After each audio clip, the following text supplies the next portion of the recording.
Hello guys, welcome to my channel amigo reviews. Guntur కారం trailer కోసం అయితే నేను ఎప్పుడో మార్నింగ్ నుంచే వెయిట్ చేస్తున్నా, ఎప్పుడు అని చెప్పి. వాళ్ళేమో నైట్ రిలీజ్ చేశారు.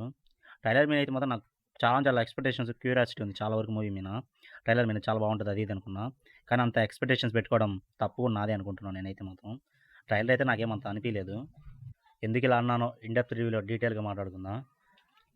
హంబుల్ రిక్వెస్ట్ ఏంటంటే, ముందు వీడియో మొత్తం చూడండి, ఆ రివ్యూ మొత్తం విన్న తర్వాత కామెంట్స్ పెట్టండి. ముందు 1-2 లైన్లు చూసి కామెంట్ పెట్టవాకండి.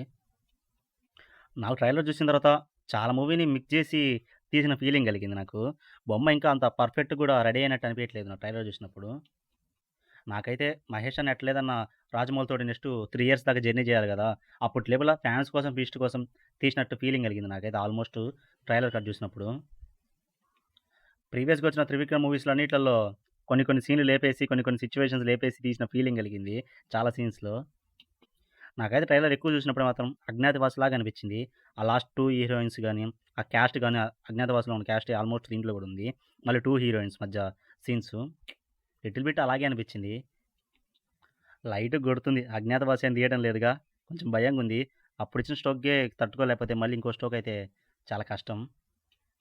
ట్రైలర్‌లో ఫైట్సే ఎక్కువున్నాయి ట్రైలర్‌లో ఎక్కువ దానికన్నా మాత్రం. నాకేమంత బాగా ట్రైలర్ కట్ కూడా ఏమంత అనిపియలేదు. త్రివిక్రమ్ గారి ప్రీవియస్ మూవీస్ అయిన 'అరవింద సమేత' గానీ, 'అల వైకుంఠపురంలో' గానీ అది డిఫరెంట్‌గా అనిపించింది నాకైతే. చూపెట్టే స్టోరీ లైన్‌లో గానీ, ట్రైలర్‌లో గానీ. దాంట్లో ఆల్మోస్ట్ ముందే స్టోరీ మొత్తం అర్థమైపోద్ది. ఇది అని చెప్పి ట్రైలర్‌లోనే చూపిచ్చేస్తాడు త్రివిక్రమ్ గారు. కానీ దీంట్లో ఏమంత లేకుండా ర్యాండమ్ కట్ చేసినట్టు అనిపించింది నాకైతే మాత్రం ట్రైలరు.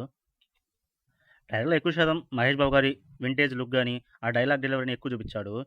తన ప్రీవియస్ మూవీస్ అయిన 'దూకుడు' ఆ టైప్‌లాగా డైలాగ్ డెలివరీ చూపిచ్చాడని చెప్పాలి. ఎంతవరకు సక్సెస్ అయితాడో 4 డేస్‌లో అర్థమైద్ది మనకు. ఎలా వర్కౌట్ అయిద్దో లేదో అనేది, లేకపోతే తుస్ అయిద్దో అనేది. నాకైతే లైట్‌గా దిగిద్దేమో అని ఫీలింగ్ కలుగుతుంది. నాకు తెలిసిన స్టోరీ లైన్ అయితే అమ్మ కోసమే జరిగిన స్టోరీ లైన్ అయితే క్లియర్‌గా అర్థమైపోతుంది. లాస్ట్ డైలాగ్‌తోనే అర్థమవుతుంది. మళ్ళీ హీరోయిన్ మీనాక్షి, తనదైతే జస్ట్ ఒక్క సీనే ఉంది. తనైతే మరదలని చెప్పి అర్థమైపోద్ది. ఆ డైలాగ్‌తోనే అర్థమవుతుంది తను మరదలని చెప్పి తనకి.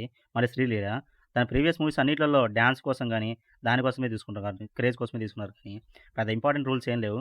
దీంట్లోనే చూడాలి కొంచెం ఏమన్నా ఉంటదో, ఉండదో, లేదా మళ్ళీ దానికోసమేనేమో. మళ్ళీ ప్రీవియస్‌గా వచ్చిన 2 సాంగ్స్ ఏమంత వర్కౌట్ అయినట్టు ఫీలింగ్ కలగలేదు. అది వేరే విషయం గానీ, దాని సాంగ్స్ గురించి వదిలేద్దాం. బీజీఎం అయితే తమను ఫుల్ డ్యూటీ అయితే ఎక్కినట్టయితే నాకైతే అనిపియట్లేదు. మూవీలో చూడాలి ఫుల్‌గా ఎక్కాడో లేదో. మూవీ మొత్తం అయిపోయిన తర్వాత ఒక్క మోటివేషన్ డైలాగ్ మాత్రం ఇయ్యకపోతే మంచిదనిపిస్తుంది. అదే ముందు హైలైట్. ఇంకా మనోళ్ళు ఆ మోటివేషన్ డైలాగ్ నుంచి బయటికి రాలేదు. నేను కూడా రాలేదనుకోండి, వేరే విషయం.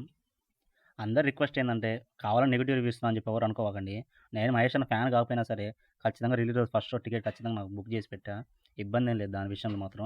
ఇలా ఉండకూడదు అని మాత్రమే చెప్తున్నా తప్పక, మామూలుగా అయితే ఇంకేం లేదు. ఈ రివ్యూ మీకు నచ్చితే like and share and subscribe. Amigo reviews. Thank you and జై హింద్.